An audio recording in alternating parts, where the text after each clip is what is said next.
Listening to Tim talk upstairs, I was trying to extrapolate a bit on the figures that he was talking about. And if we were a nation, stop and think about that for a moment. If this group and our colleagues across the country, the 675 institutions, were a country, we would be right at 50th in size among all 191 countries of the world. And with a very conservative estimate, our gross domestic product would be somewhere around 75th or 80th in the world, if just this group of 675. And then if you extrapolate that back to what Tim was saying and realize that we have, in less than 5 years, because many of you have been signatories for less than 5 years, reduced our greenhouse gases 25%. There's not a nation on this planet that can still claim that it is not possible to reduce greenhouse gas emissions by 25%.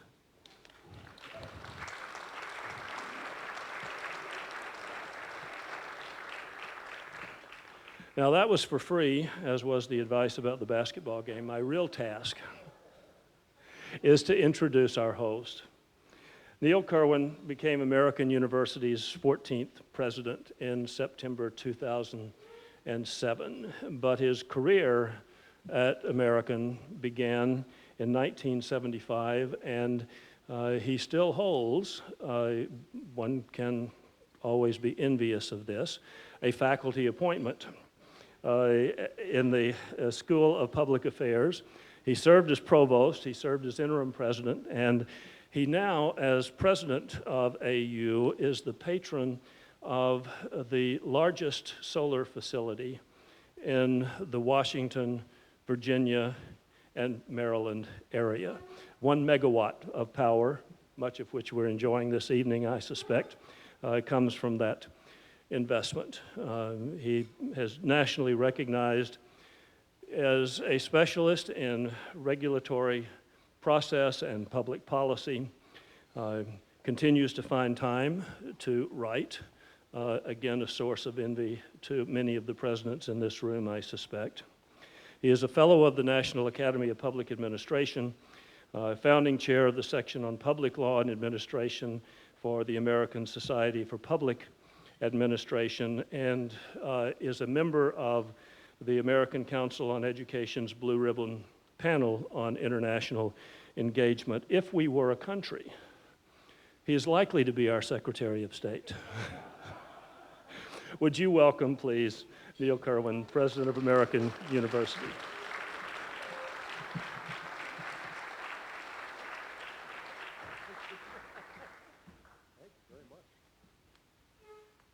Well, that's the best introduction I've had in a long time. Secretary of State is a good job. This, by the way, is a better job. American University is a place that I'm very, very pleased you've all gotten to see at least, and I hope you get a chance to experience even more over the next couple of days. Let me apologize first for the weather. Normally it's much warmer in Washington. Those of you in need of a little bit of help, we have sweatshirts that are available, AU sweatshirts that are available at a discount. I mean, they're not free, but I mean, we'd make them available if you needed it. Let me just tell you a little bit about the institution from the perspective of the organization that is gathered here. We are signatories, of course. We are also an arboretum, recognized as such by the American Public Garden Association, entering our 10th year in that status. We are one of the first schools in the nation to have achieved the Sustainability Tracking Assessment and Rating Systems Gold rating. The newest addition to our campus is the School of International Service building, which you may have seen on the quad, that is LEED Gold certified. And we have just launched a process of construction to build 1 million square feet of new facilities for this university, and all of it will be will be LEED Gold certified. We are also very much in the process of LEED Gold volume certification for the 25 existing buildings in our campus. Consider ourselves a pioneer in that effort. And as you just heard, 2,150 solar panels on the campus providing green energy. In fact, all of the energy you consume tonight is green. But let me give a tribute to two people who got us to this point. First is, as you heard upstairs from my colleague at Pacific Lutheran, the chief financial officers of our institutions do not often get the kind of attention and credit they deserve for the assistance they give in these efforts. I want our chief financial officer, Don Myers, to stand, because Don Myers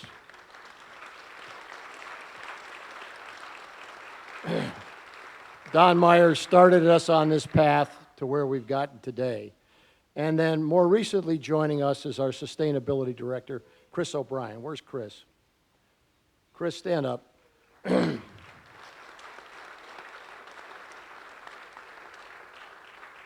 Chris leads an effort that engages this entire campus in the effort that I've just described to you. Let me just leave you with a couple of very brief thoughts. We're gathered to here as like-minded professionals.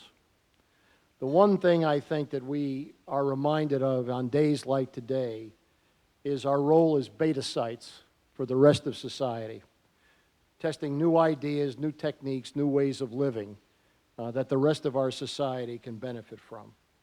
We are examples, day in and day out, to everyone who experiences our institutions, knowing that if we do it right, that example will help them do it right. We are partners, as we'll discuss somewhat tomorrow in a panel, with other organizations and groups that can draw from our strength as we draw from theirs. But most importantly, and first and foremost and fundamental to all of our missions, we are educators. And if we do our job right, generations that follow us will preserve the environment and advance sustainability to the point that I think we could all be proud. I wish you all the best for the remaining time here. Enjoy this campus as much as you possibly can, and thank you for being here.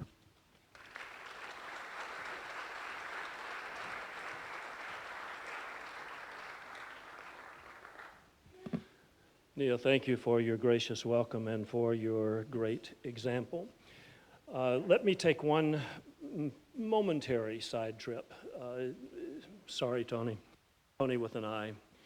The reason I'm here tonight is that I have the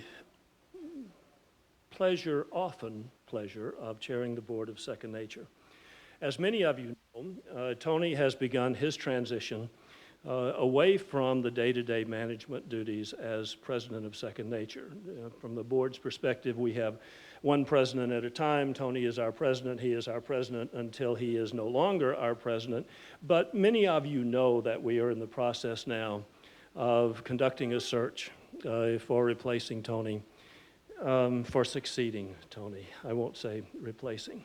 But I thought it would be remiss if on behalf of the Second Nature Board and on behalf of the staff at Second Nature, we didn't take just a moment to give all of you a chance to say thank you to Tony for what he has meant to this organization.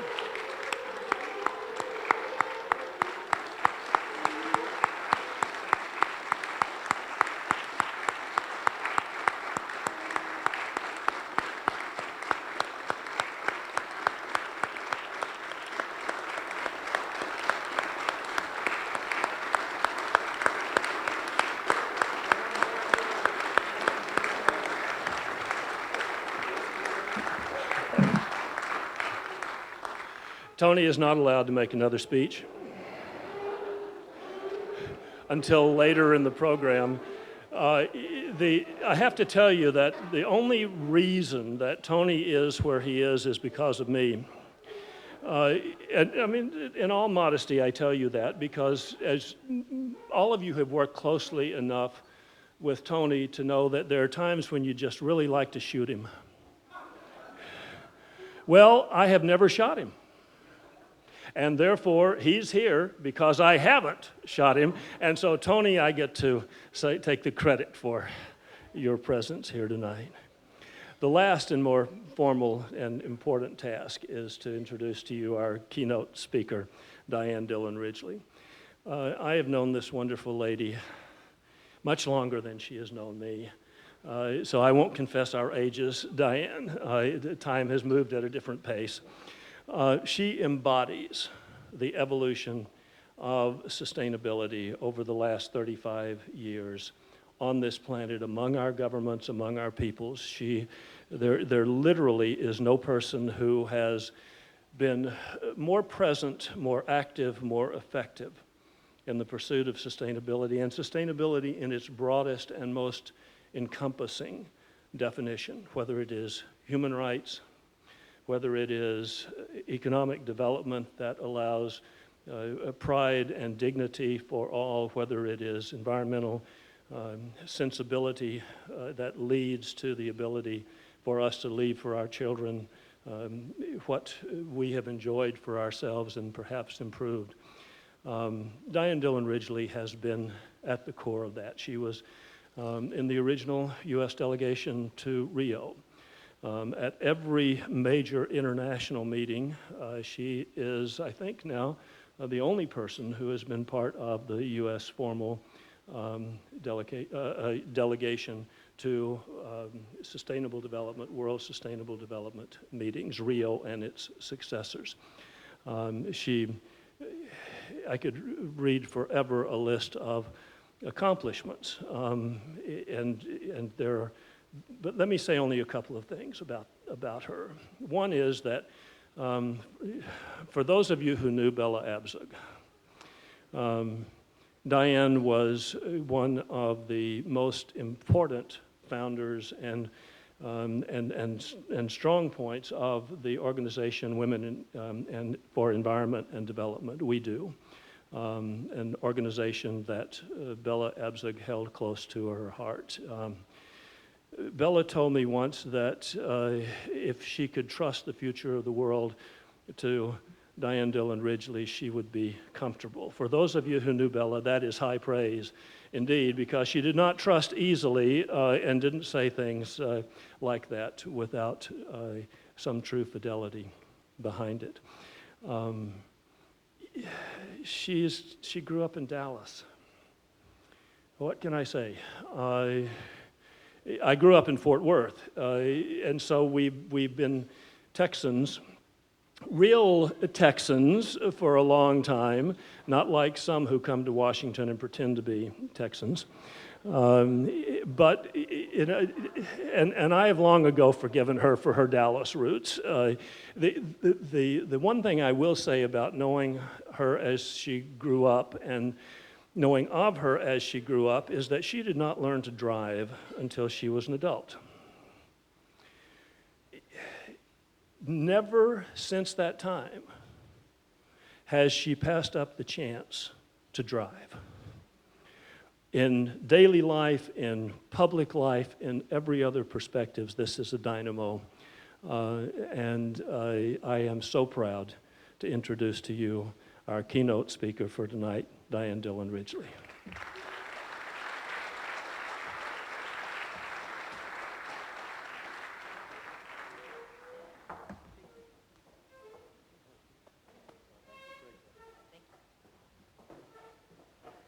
I'm not as tall as David. I really feel like I should just sit down and say thank you. And I didn't know that about Bella saying that, because she would never tell you that until David told us tonight. Well, thank you. I am so pleased to be here. And the only reason I am not, because when Yuli and Rima and I talked about it, I was supposed to be coming in from the Rio plus 20, which many people are calling Rio minus 20.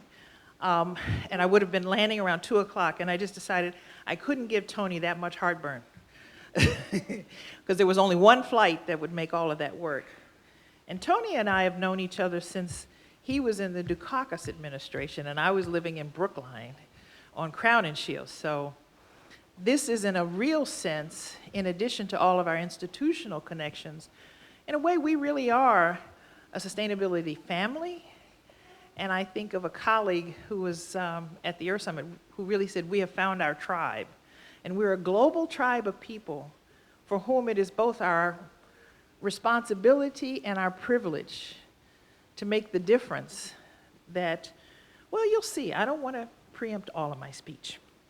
Now, one of the things Bella always taught me was take time to put on your lipstick and make sure you have a title to your speech. So I just put on my lipstick, and my speech tonight is titled Dateline, June 21st, 2076. So we are all here tonight at the beginning of the big celebration for the U.S. Tricentennial. So let's take a look and see how we got here. Now, I often start with a quote from the 5th century BC from the Chinese poet Guanzu, which says, if you are thinking a year ahead, sow seed. And as an Iowan, I relate to that. I live in Iowa for the last 32 years, so I'm a Texan and an Iowan and a little Massachusetts, and I was conceived in Denver. You know, I can go through all of these things. That's probably too much information, but hey. So if you're thinking a year ahead, sow seed. If you're thinking 10 years ahead, plant a tree. But if you are thinking 100 years ahead, educate the people. Ergo, here we are.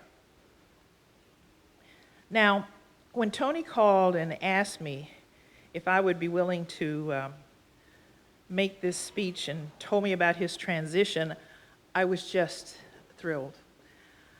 But I was thrilled because I knew for once I would be talking to an audience where it is not about convincing you with more facts and more pieces of information about what we should be doing, but rather hoping to galvanize and for us to figure out how are we going to get this done. Now, David, as he mentioned, along with another colleague, we were on an awful lot of delegations at the City Summit at Habitat in Istanbul and the Food Summit in Rome. And you know, we actually got some pretty good government directives in the decade of the 90s. The thing is, and I put out, and I had printed out on both sides of the paper, on paper that had already been used, the document for the Rio meeting. It's 49 pages. And in all honesty, it is less than Agenda 21, but I'm not cynical by saying that that process is a waste of time. It's just, if we didn't realize it before, we certainly ought to realize it now. It is mismatched to the task that is before us. And the two entities, and I know there will be some discussion later about a tribute to Ray Anderson, and my friend and colleague, Ray's daughter, Marianne Lanier, is here. And many of you have had Ray on your campuses, those of you who were fortunate enough to do that before he passed away last year. There are really two institutions that are going to make this happen. One is the corporate and business world, and the other is the educational world. And so we are here with the capacity to make that happen. Now, the relationship, and while David didn't talk about the different organizations, one of the organizations I've been part of and just retired from was Population Connection, which used to be ZPG. And I was on their board for 18 years and was chair of the board 4 times. So I often talk about population, but this summer is a summer of anniversaries.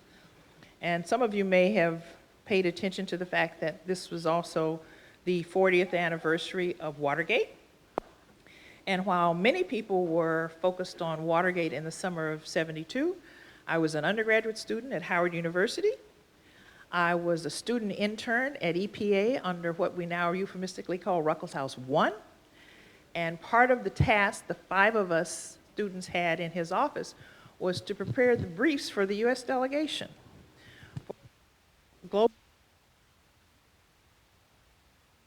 My children have told me I can speak loud enough.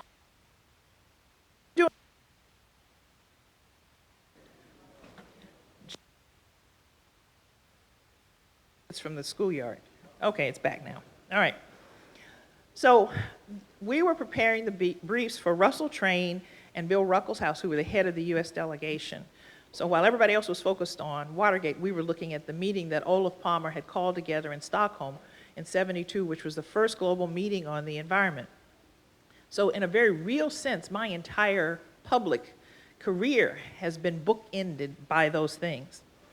So I often talk about population because the relationship between population and carbon is complex, but at its root, more people simply require more energy. We keep producing that energy by burning carbon, as we well know, carbon-emitting fossil fuels. And in the 40 years of that career, this summer, the world population has doubled from 3.5 billion to 7 billion. And while the rise in population and carbon emissions have tracked together, per capita, in an odd sense, has not changed that much when you take into account those who literally were off the grid, who are now part of the industrializing and industrialized you or provide you with more facts, because getting, okay. If facts were enough, am I doing it? Okay. If facts, I was wondering if maybe I'm too close to it. Sometimes they're very sensitive. If facts were enough, after Rio in '92, we would have already said, okay, we start today, and we would just get busy. But from Brundtland's Our Common Future to all of the pieces, we know what we need to do. So it's an issue far more of courage, will, and determination to getting it done. Now, everyone agrees to everything. Everyone is committed to everything, but no one is responsible for anything is really kind of the big problem. So I thought, and Tony and I talked about this beforehand, we keep trying to make the problem smaller or more discrete, and actually we need to do just the opposite. We need to understand it in a much larger sense. This is not just a problem of climate change. Climate change is the discrete task that we have to address in terms of changing carbon emissions, changing our economic structure, putting in all those externalities into the deal. But what this really is, and since we are here in 2076, clearly we were successful and we stepped up to the plate. This is the 21st century challenge of the completion of the promise of democracy. And that's what this is really about. How do we put and create a sustainable, just, and equitable world? Now, a colleague of mine, John Seeger, who is currently the president at Population Connection, and I have sort of put our heads together, and we came up with what we looked at. It is striking that in the United States, historically, we have solved 4 key questions in our history. In the 18th century, we addressed and solved the problem of sovereignty. We became the U.S. In the 19th century, tied together with a little bit of, I'm not a historian, so you give me a little room here.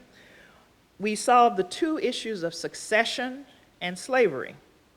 And beginning in the 19th century, with the 14th Amendment through the 20th Amendment, and well into the 20th century with a few additions of civil rights laws under LBJ, we have addressed the issue of suffrage. I do like alliteration. So we have solved sovereignty, slavery, succession, and suffrage. So what can you imagine would be the problem that lies before us? Oh, you are such a good audience in class. So our 5th and perhaps greatest challenge is that of sustainability. And it's a challenge that is political and social. And I think it's striking because many of us entered through an environmental door, but we've got to figure out ways to bring people a lot faster in through some religious doors and through some art and plays and poetry doors and through, well, I am a political person because I live in Iowa, but we can let some of the politicians you just wait there at the door for a little bit of time, okay? But through the social doors and all of the other aspects, because 300 million Americans and 7 billion of us on Earth are absolutely dependent upon our making this shift, and our making this shift so much sooner. Now, it is a miracle that I am here in 2076 because I am 120 years old. And I think I look pretty good for 120, don't you think? But seriously, it is about my children and those grandchildren that I do hope to have. I keep telling them that 2 politically correct children and hopefully only an appropriate number of grandchildren. But very seriously, in 2076, they will ask, what did you do? What didn't you do? And why did it take you so long to figure out what is so obvious? Because the changes that we're talking about, we're going to make them. The question is how soon, how easily, and at what pain and cost to which set of people? And ecosystems, and animals, and plants, and extinctions, et cetera, et cetera, et cetera. I know that I'm standing between you and dinner, so I'm going to condense some of this because there's a piece I want to share with you. I don't usually quote Prince Charles, but I was watching a video that he put together for Rio Plus 20 last night, and if I find the right place here, he was sending a video recording because he wasn't going to attend a particular event. And he said, I noticed, by the way, that this event is described as a side event during the United Nations conference. I'm afraid I cannot help thinking that for far too long, the entire issue of forging a truly sustainable economic model has been something of a side event. And I thought that was a very apt way of looking at those side events that we spent so much time having, attending, and avoiding. But the main focus of our attention still remains elsewhere. I'm still quoting Charles. On the short-term maximization of output and profit, regardless of the long-term consequences for the earth and those who come after us. The trouble is, when once we might have imagined those consequences lie a long way off, there is now plenty of evidence to suggest that they are not very far away at all. What is more, they will be dire. I don't want to continue reading it. I refuse to be partisan. I really do. But I'm going to give you an example. Yesterday, on the floor of the Senate, there was a discussion about coal mining and how the particular amendment was going to cost jobs. And I get that. We all do. We really do. And I understand elective office. I really do. It's why I've always refused not to run.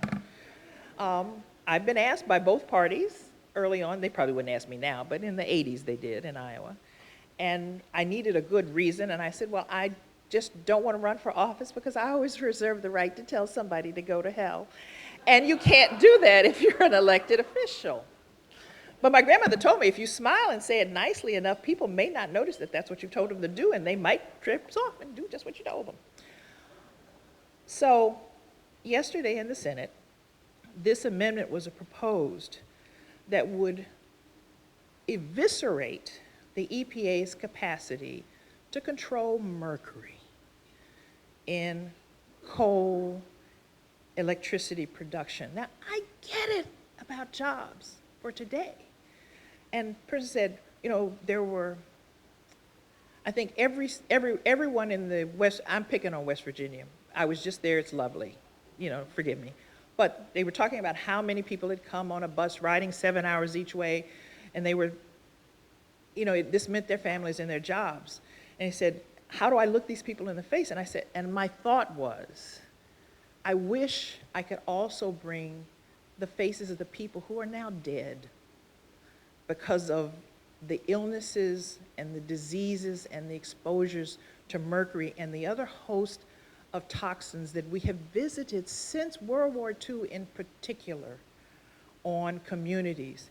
And people are veterans, if they're still alive, of that war, whether they signed up for it or not, whether they asked for it or not.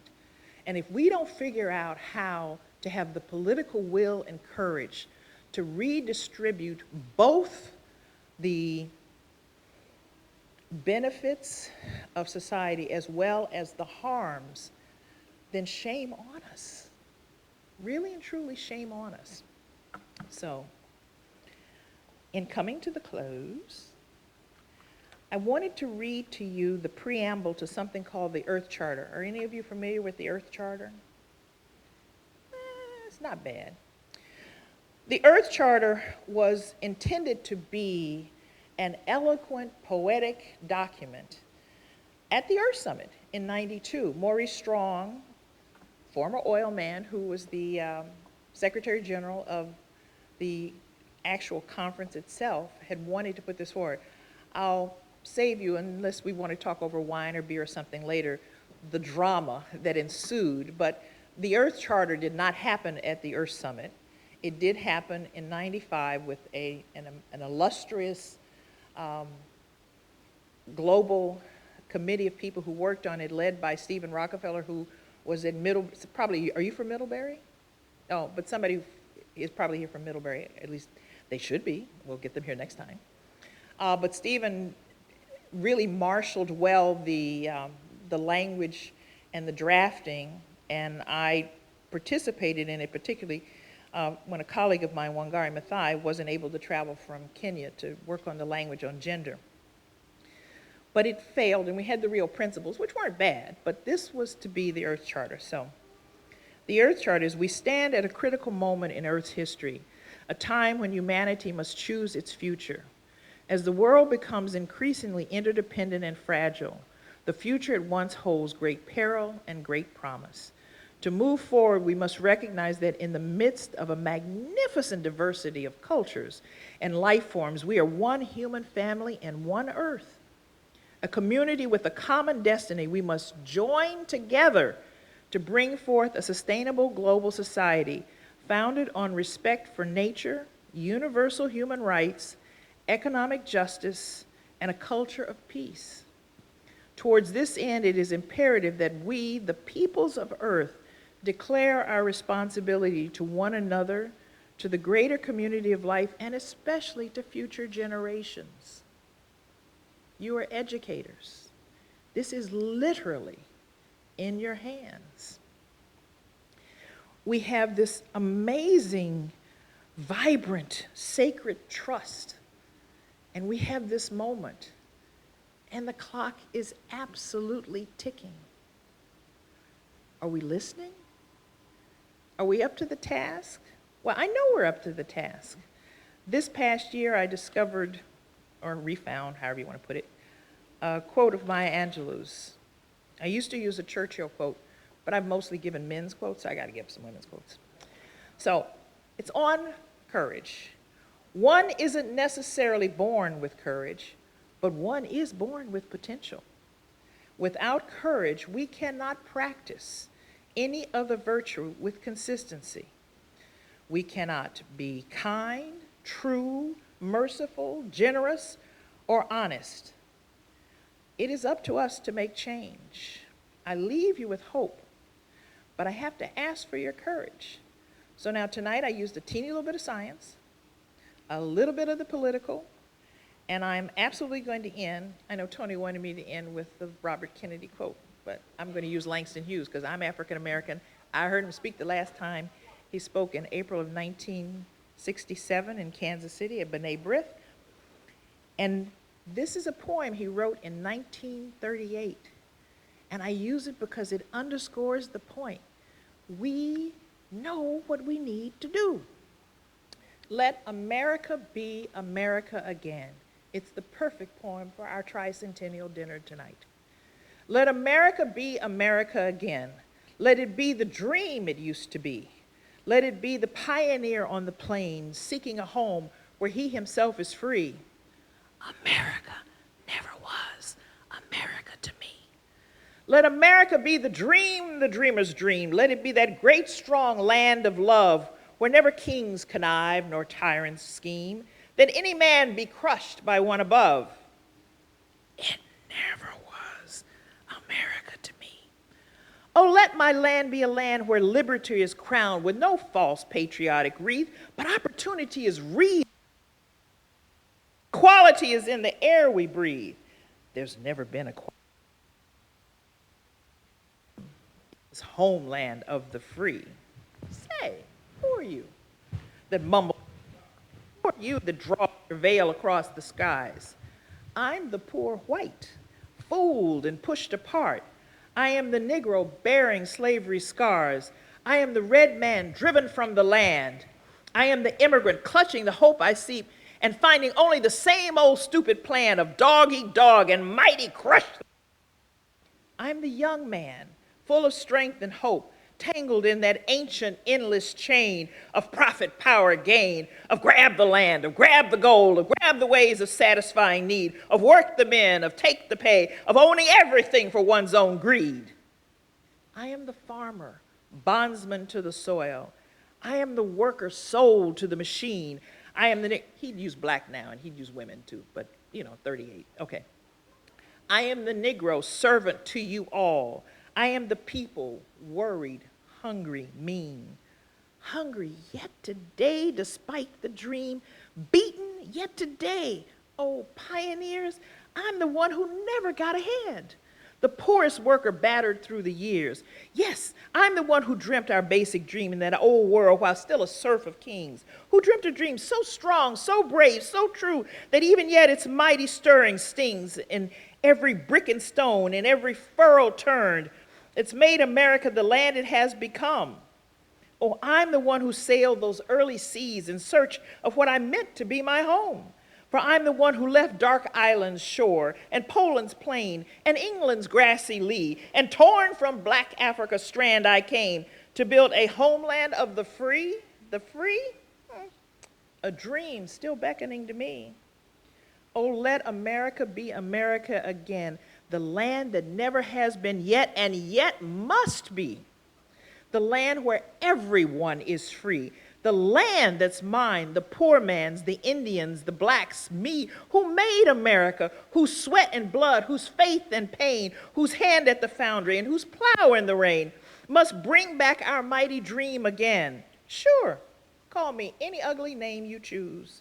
The steel of freedom does not stain from those who live like leeches on.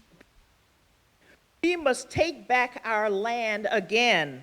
America, oh yes, I say it plain.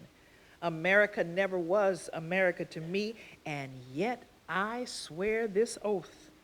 America will be an ever-living seed. Its dream lies deep in the heart of me. We, the people, must redeem our land, the mines, the plants, the rivers, the mountains, and the great endless plain, all the stretch of these great green states, and make America, America again. Thank you.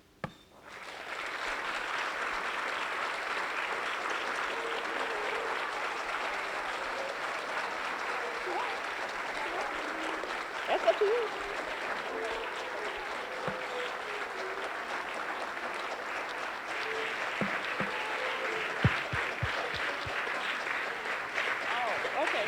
Thank you. Well, she said we had some time if people wanted to chat. I thought you'd all want to eat, but okay. Switch this out.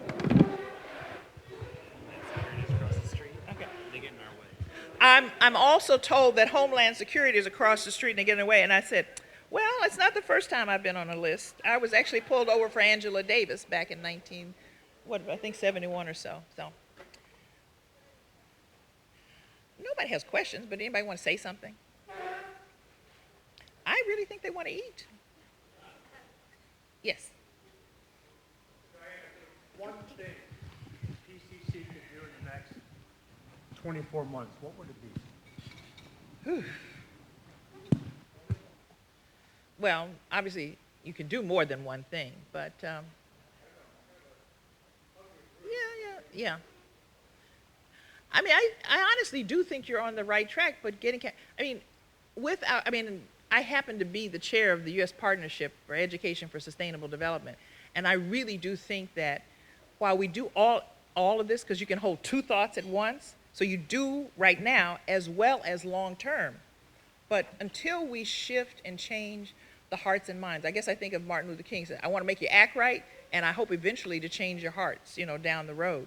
So I think we continue doing as fast as we can, changing our campuses and schools. I mean, I think that's what we have to do to get more and more people to understand this, and to understand that it is their interest. It is their vested interest. Because I don't think people, they sort of go, oh, well, okay. But I don't think they haven't connected on that yet. But even if we all agree, as Americans, we're only 300 million out of 7 billion people, and the Indians and the Chinese want more energy all the time. What chance do we have? We have a chance. And I have a story, because that's the way it goes. In 1995, I don't know where David went, but, oh, there he is. Leading up to the Habitat, Wally and Dow asked me to be his gender advisor. And at the Africa regional meeting, because the UN does things in complicated ways. The Africa regional meeting, Mandela was newly elected president, and he asked Dr. Endau to host this particular meeting because he wanted that to be the first meeting that South Africa hosted after its new arrangement. And Dr. Endau took me along, and there were 5 of us in the room. So President Mandela, Dr. Endau, Sankey Nthembe, myself, and one other person whose name I've forgotten. She was the Minister of Housing. At the time, I was part of something called the President's Council for Sustainable Development. I had been appointed by President Clinton. And we were issuing our big report in about a month to 6 weeks after that. And President Mandela turned to me and he said, Dianne, what is the United States going to do? And I thought, I am a simple mother too from Iowa. How in the world do I know what the United States is going to do? Now that's what I said in my head, not what came out of my mouth.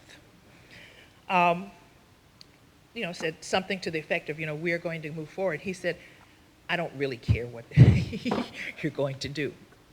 And he said, but what I want you to take back to President Clinton, he said, the world needs to know if the United States is serious about this.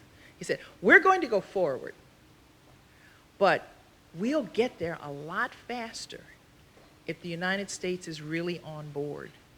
And I think that still holds true. It is amazing. I was asked by the government of Mongolia to help them write their National Council of Sustainable Development.